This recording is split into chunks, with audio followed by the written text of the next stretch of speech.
Bismillahirrahmanirrahim. Assalamu alaikum students. I hope you will be fine.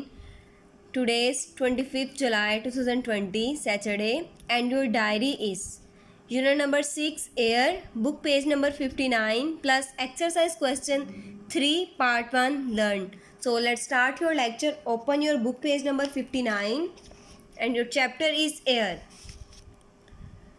Air and its importance. Air क्या होती है? Air हम कहते हैं हवा को। हम लोगों ने सुना तो वह एयर हवा को कहते हैं, लेकिन ये किस चीज़ से बनी होती है, इसकी इम्पोर्टेंस क्या है, वो आज हम लोगों ने देखना है। कहते हैं air is a mixture of gases. अब हमारे पास जो एयर हवा है वो डिफरेंट गैसेस का मिक्सचर है। जब वो डिफरेंट तरह की गैसेस आपस में मिलती हैं, वो सारी की सारी गैसेस मिलके एयर बनाती हैं। Air is present everywhere, even in water and soil air is present. Air हर जगह पे मौजूद है, यहाँ तक कि पानी में, आपकी जो सॉइल है, ज़मीन, मिट्टी, वहाँ पे एयर इज़ प्रेजेंट। पानी में भी और मिट्टी में भी एयर जो है वो प्रेजेंट है। Air covers the earth like a thick blanket. हवा ने ज़मीन को एक ब्लैंकेट की तरह ढांपा हुआ है, कवर किया हुआ है। This blanket of air is called the atmosphere. Earth के उस ब्लैंकेट को हम क्या कहते हैं? एटमॉस्फेयर। एयर ने अर्थ को एक ब्लैंकेट की तरह घेरा हुआ है हर तरफ से, और वो जो ब्लैंकेट है उसको हम कहते हैं the blanket of air is called the atmosphere. उसको हम एटमॉस्फेयर बोलते हैं। ये आपकी एटमॉस्फेयर की डेफिनेशन भी होगी और एयर की भी, कि एयर क्या है? मिक्सचर ऑफ गैसेस है। कोई पूछे एयर कहाँ पे पाई जाती है? हर जगह में, यहाँ तक कि पानी में और सॉइल में भी एयर प्रेजेंट है। एयर ने अर्थ को एक ब्लैंकेट की तरह कवर किया हुआ है, और एयर का वो सारे का सारा ब्लैंकेट हमारे पास एटमॉस्फेयर कहलाता है। Many layers of air are present in the atmosphere. अब एटमॉस्फेयर में अर्थ की डिफरेंट लेयर्स प्रेजेंट होती हैं। वो कौन कौन सी हैं? Scientist have divided the atmosphere into 4 layers. उसको 4 लेयर्स में उन्होंने डिवाइड किया हुआ है। वो है troposphere, stratosphere, mesosphere and thermosphere. ये एटमॉस्फेयर की हमारे पास लेयर्स हैं जो साइंटिस्ट ने डिवाइड की हुई हैं। Each layer of the atmosphere mixes up with the above layer. Atmosphere की हर लेयर अपने से ऊपर वाली लेयर जो है उसके साथ मिक्स हुई हुई है। यहाँ पे देखें, ये स्टार्ट हो रही है troposphere, stratosphere, mesosphere and thermosphere. ये 4 लेयर्स हैं। अब ये जो ट्रोपोस्फेयर है ये स्ट्रेटोस्फेयर के साथ मिली हुई है, और स्ट्रेटोस्फेयर मीजोस्फेयर के साथ मिली हुई है, मीजोस्फेयर थर्मोस्फेयर के साथ मिली हुई है। हर लेयर अपने से ऊपर वाली जो लेयर है उसके साथ मिली हुई है।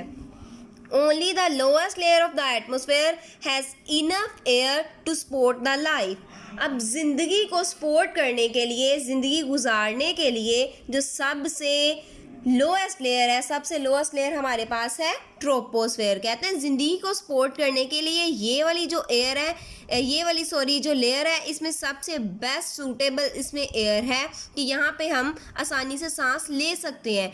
तो यही वजह है कि जैसे जैसे हम ऊपर जाते जाते हैं ना, तो हमें सांस लेने में मुश्किल आती है, क्योंकि ये वाली जो लेयर है इसने लाइफ को सपोर्ट किया हुआ है। यहाँ पे हम आसानी से सांस ले सकते हैं। जैसे जैसे हम ऊपर मूव करते जाएंगे, एयर का जो प्रेशर है वो कम होता जाता है और हमें सांस लेने में मुश्किल पेश आती है। ऐसा क्यों होता है? क्यों ऊपर जाते जाते सांस हमें लेना मुश्किल हो जाती है? जब हम किसी भी ऊंची जगह पे चढ़ते हैं तो हमारा सांस क्यों फूलता है? क्योंकि ऊपर जैसे ही हम जाते हैं बुलंदी पे, एयर का प्रेशर क्या हो जाता है? हमारे पास कम हो जाता है। वो हम लोग देखते हैं। यहाँ पे देखें, फॉर एग्जांपल ये अर्थ है, ये अर्थ की सरफेस है। जैसे जैसे हम ऊपर मूव करते जा रहे हैं, ऊपर मूव करते जा रहे हैं, तो जो ऑक्सीजन है उसका प्रेशर क्या होता जाता है? कम होता जाता है, और हमें सांस लेने में मुश्किल आती है। ऐसा इसलिए होता है कि हमारे पास अर्थ पे फोर्सेस ऑफ अट्रैक्शन होती हैं। फोर्सेस ऑफ अट्रैक्शन, जिनको हम ग्रेविटी भी बोलते हैं। अर्थ के पास एक फोर्स होती है, उसको हम ग्रेविटी भी बोलते हैं। वो क्या करती है? वो हर चीज़ को अपनी तरफ खींचती है। तो यही वजह है एटमॉस्फेयर में जो गैसेस हैं उन गैसेस को भी अर्थ अपनी तरफ अट्रैक्ट करती है। यही वजह है कि ये जो नीचे वाली लेयर है उस पे गैसेस की हमारे पास जो अमाउंट है वो सूटेबल होती है लाइफ को गुजारने के लिए। लेकिन जैसे जैसे ऊपर जाते जाते हैं तो एयर का प्रेशर कम होता है, क्योंकि वो जो गैसेस हैं वो अट्रैक्शन की वजह से नीचे की तरफ ही रहती हैं। वो ऊपर जाएँ तो फिर सांस लेने में मसला होता है। नेक्स्ट है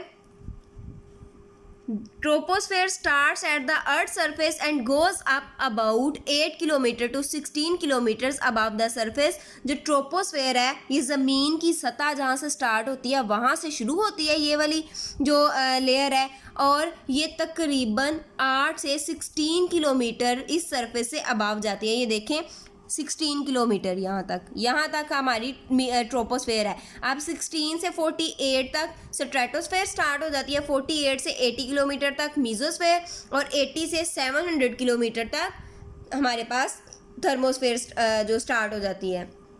most weather condition happens in this layer. जो जितनी भी वेदर कंडीशन है, मौसम की जितनी भी सारी सूरत हाल है वो सारी की सारी ट्रोपोस्फेयर में ही आती है। As we go up through the layer of atmosphere, temperature and air pressure change. Air pressure decreases as we go up. यहाँ पे आपको वो बता रहे हैं कि जैसे जैसे as we go up through the layers of the atmosphere, जैसे जैसे हम एटमोसफेयर की लेयर्स के ऊपर मूव करते जाते हैं, temperature and air pressure change, temperature और एयर का प्रेशर भी चेंज हो जाता है। कैसे चेंज होता है? नीचे एयर का प्रेशर ज़्यादा होता है, यही वजह है कि इस यहाँ पे हम आसानी से सांस ले सकते हैं। जैसे जैसे ऊपर जाते हैं एयर का प्रेशर कम होता जाता है। वो मैंने आपको रीज़न भी बताई है, क्योंकि अर्थ के पास ग्रेविटी होती है, वो सारी की सारी जो गैसेज हैं उनको अपनी तरफ अट्रैक्ट करती है। यही वजह है कि यहाँ पे एयर का प्रेशर सबसे ज़्यादा होता है, और ऊपर ऊपर जाते जाएँ तो एयर का प्रेशर कम होता जाता है। Air is very important to us. यहाँ पे उन्होंने आपको एयर की इम्पोर्टेंस बताई हुई है। एयर हमारे लिए बहुत ही इंपॉर्टेंट है। इसके वो सारे उन्होंने नीचे बताया है, वो डिस्कस करते हैं। We breathe in the air, हम एयर में ही सांस लेते हैं। एयर में हमारे पास हमने पढ़ा था एयर डिफरेंट गैसेस का मिक्सचर है, उसमें ऑक्सीजन भी आती है, तो ऑक्सीजन की वजह से ही हम सांस ले सकते हैं। We can not live without it, इसके बगैर हम जिंदा नहीं। Air is needed for burning. Burning में किस तरह हेल्प करती है? एयर में ऑक्सीजन होती है और ऑक्सीजन बर्निंग प्रोसेस में मदद देती है, तो एयर जो है बर्निंग प्रोसेस में भी इसकी इंपॉर्टेंस आ गई। We pump air into footballs, balloons and tyres of our vehicles. आप लोगों ने देखा होना है कि जो फुटबॉल्स हैं, बैलून्स हैं और टायर्स और जो हमारे पास व्हीकल्स के टायर्स हैं, उन सब में हम लोग एयर को फिल करते हैं, उनको पंप करने के लिए उनमें एयर फिल करते हैं, तो ये एयर की इंपॉर्टेंस आ गई। In our homes we use air pressure to draw dust into the bag of vacuum cleaner. अब जो हमारे अक्सर मोस्टली जो घरों में वैक्यूम क्लीनर होते हैं उनमें भी यही प्रोसेस यूज़ होता है कि वो सारी की सारी जो डस्ट वगैरह होती है ना, उसको ऐसे जो एयर की मदद से ना, वो एयर का प्रेशर होता है, उसकी वजह से वो सारी के सारी जो डस्ट पार्टिकल है उसको कैप्चर कर लेते हैं। Fish and other animal in water use the air dissolved in the water for respiration. जो फिशेज हैं और दूसरे एनिमल जो पानी में रहते हैं, वो हमने कहा था कि पानी में भी एयर मौजूद होती है। जब पानी में एयर मौजूद होगी तो वहाँ से वो लोग ऑक्सीजन लेंगे। जो फिश और एनिमल्स हैं वो वहाँ से, जो पानी में रह रहे हैं वो वहाँ से ऑक्सीजन लेंगे और अपने रेस्पिरेशन का प्रोसेस करेंगे। Plants use air to make their food. अब प्लांट्स एयर को अपनी खुराक बनाने के लिए इस्तेमाल करते हैं। कैसे? एयर में कार्बन डाइऑक्साइड भी होती है, तो एयर से कार्बन डाइऑक्साइड गैस लेते हैं और वहाँ से अपनी फूड बनाते हैं। अब नेक्स्ट उन्होंने आपको एक इम्पोर्टेंट बात बताई हुई है, moving air is called wind. Wind और एयर का डिफरेंस आ गया हमारे पास। वैसे तो एयर हर जगह मौजूद है, पानी में मौजूद है, सॉइल में मौजूद है, लेकिन मूविंग, जब हवा चलती है, चलती एयर को हम विंड कहते हैं। ठीक है, जब तेज़ हवा चलती है उसको विंड कहते हैं। Differences in air temperature creates wind. जब एयर के टेम्परेचर में डिफरेंस आता है तो विंड क्रिएट होती है। जब एयर का टेम्परेचर डिफरेंस उसमें आएगा तो फिर विंड क्रिएट होगी। विंड कैन मूव स्लो और फास्ट। अब हवा, ये जो विंड है ये हल्की भी हो सकती है, ये तेज़ भी हो सकती है। जब मूविंग एयर होगी उसको विंड कहेंगे। Wind comes from different direction, ये मुख्तलिफ डायरेक्शन से आती है। अब wind vane shows wind direction. Wind vane की मदद से हम मालूम कर सकते हैं कि जो विंड है वो किस डायरेक्शन की है। Scientist make forecasting about weather with the help of a wind vane. अब जो साइंसदान है वो वेदर के बारे में कैसे बताते हैं, वो विंड वेन की मदद से हमें वेदर के बारे में सारी की सारी इंफॉर्मेशन देते हैं। आई होप सो ये आप लोगों को समझ आ गई होगी। अब हम लोगों ने आपका सब्जेक्टिव क्वेश्चन जो 3 था उसका पार्ट 1 भी देखते हैं। तो यहाँ पे देखिए आपका जो सब्जेक्टिव क्वेश्चन है वो है what is the atmosphere, how is air important for us. Atmosphere क्या है और एयर हमारे लिए किस तरह इम्पोर्टेंट है। ये जो अभी हमने रीड किया ये सारा वही है। आप लोग यहाँ से मार्क करेंगे air and its important. Air is a mixture of gases, यहाँ से स्टार्ट होगा और आपका यहाँ तक आएगा plant use air to make their food. यहाँ तक आपका सब्जेक्टिव क्वेश्चन है। आप लोगों ने इसको लर्न करना है। जज़ाकिल्लाह।